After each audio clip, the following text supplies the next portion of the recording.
Welcome to Module 10 of the Master's Certificate in Technical Analysis. My name is Stu Wisson. This module deals with the cloud chart, the Ichimoku technique. This is a very recent discovery in the US. It was developed in the 1930s, but it remained in Japan. And it has been published in Japan since 1968, but it was only at the end of the 20th century that the Japanese really adopted it. Now it's coming to the Western world. So it's pretty cutting-edge stuff and very interesting because no one really is acknowledged as an expert in the Western world yet. Now cloud charting, this is known as the Ichimoku Kinko Hyo. But Ichimoku means that one glance. Kinko is balance and Hyo is a bar chart. And it's concerned with giving you information quickly, and it's concerned with the balance in the chart and the way the prices go. The guy who invented it was a financial correspondent for the Tokyo newspaper. He started work on this in 1933 and got together a team of people to work on it because in those days they didn't have computers, quite obviously, and so if they wanted to go through those figures then they had to just sit with a pen and paper and work it all out. And from what he used to write weekly update articles in a journal called Shaito. It is a great financial journal, and he achieved a lot of success and fame from writing these articles, which were based on his research and his techniques. But he didn't tell anyone about how he did it until 1950, when he got together a small group of people and swore them to secrecy for another 10 years, but he told them. And then in 1968 he finally wrote a book. I believe it was in 7 volumes and very expensive, and he published it in 1968, and that's when it actually became available to the public. But even then it wasn't popularized until 1996, and the most famous book in Japan about the Ichimoku technique is a book called Susaiko, a book by Sosaki, translated variously as study of Ichimoku balance chart, or initial translation I believe maybe was table of equilibrium at a glance. The idea behind the technique is that time is valuable, and when the market moves is in a direction where the equilibrium between the buyers and sellers is about to change. Excuse me. At the root of the Ichimoku technique are 5 lines, and we'll show you what they are one by one. These 5 lines don't mean ordinary moving average calculations, but they are in fact very similar to moving averages, and can even be applied as moving averages. As I state in the text, you can use them for price approximation. But the way they generate these lines, they look at certain number of periods. They look at a certain number of periods back, and instead of adding them together and dividing them by the number of periods, what they do is just look at the highest high that was achieved during those days, and then they just add those two together and divide by 2, and then take the middle point between the highest and the low of that day of that number of days.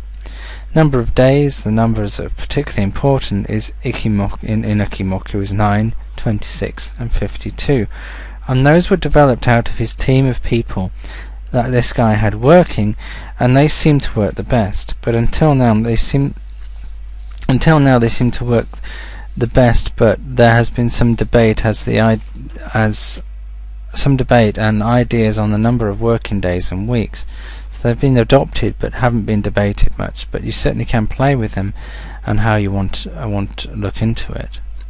So on to the lines. The first line is called the turning line.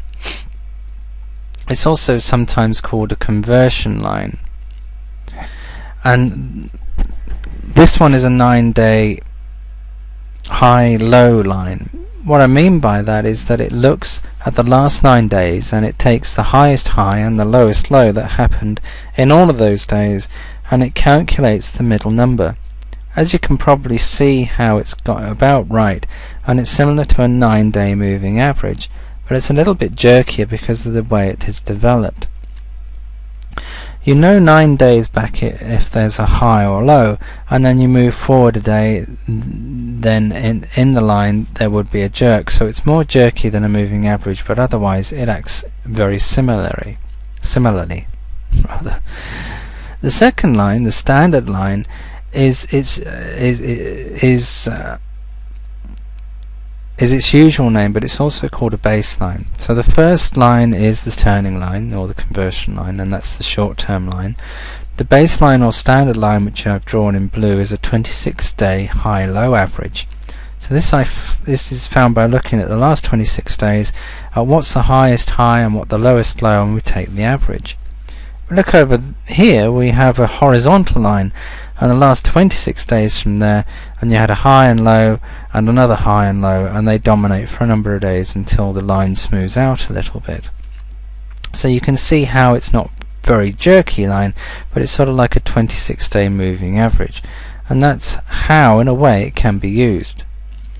Now we get to the interesting half of the Ichimoku technique.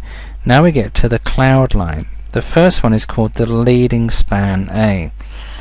This one is shown in green color, and again I've made it thicker just to introduce it.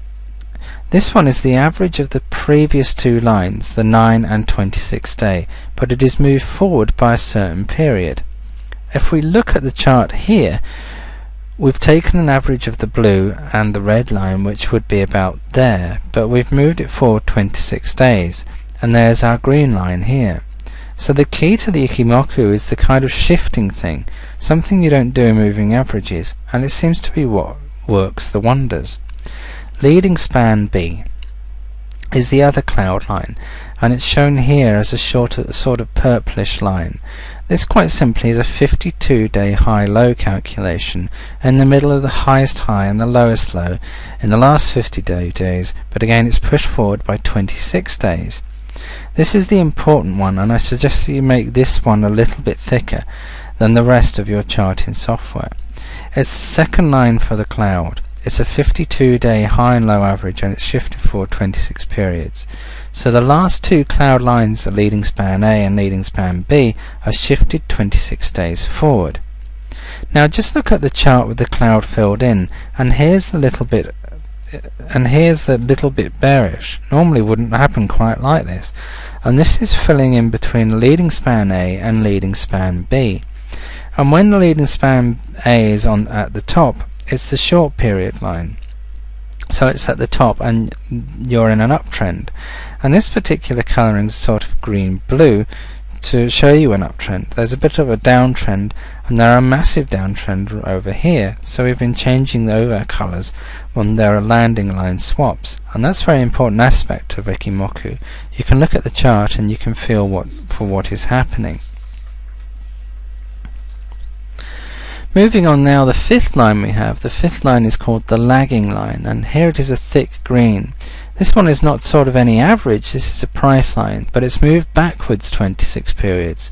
So the cloud is moved 26 days, and this is moved backwards 26 days, so effectively the time shift between the two of them is 52 days. And this one is quite an important line too. Now it's starting to look a little bit more complex, so we'll go to the lighter version where it looks a little bit less emphasized like this when you're actually trading. So how do we use this? We have a cloud, we have a thick line, we have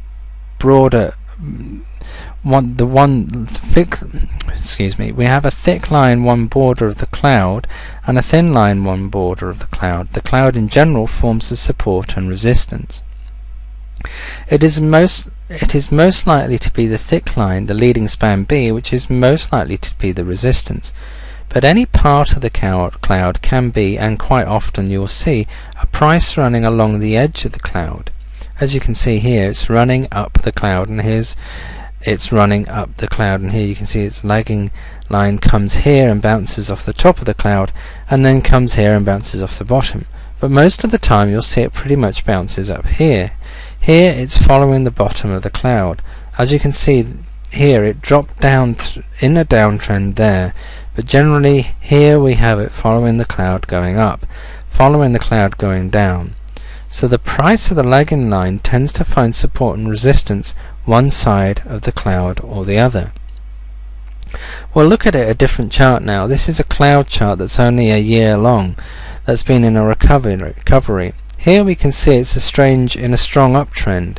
The price is a long way up above the cloud, but you do see that the price comes down, hits at the leading span B and bounces back up. And over here the lagging line hits and bounces back up, and over here the price hits, the actual drops through, but notice that it did recover and follows the leading edge of the cloud. Now this is the interesting thing with the Ichimoku, is that the cloud is pushed 26 periods forward. So you can draw 26 weeks worth of cloud before you even get there. And that means that if you're at this point, say now what is going to do in order for the trend to continue, well, it just have to stay a bit above there. This is, as you can see, a sort of downtrend coloured cloud, but it's very close, and it looks there as if it's just changing back to being an uptrend, but it's in a sideways trend. Now, like many technical indicators, you should be clear that clouds are really only work in a trend. So if that line you think you're not going to keep is going sideways, and that's what generates a cloud.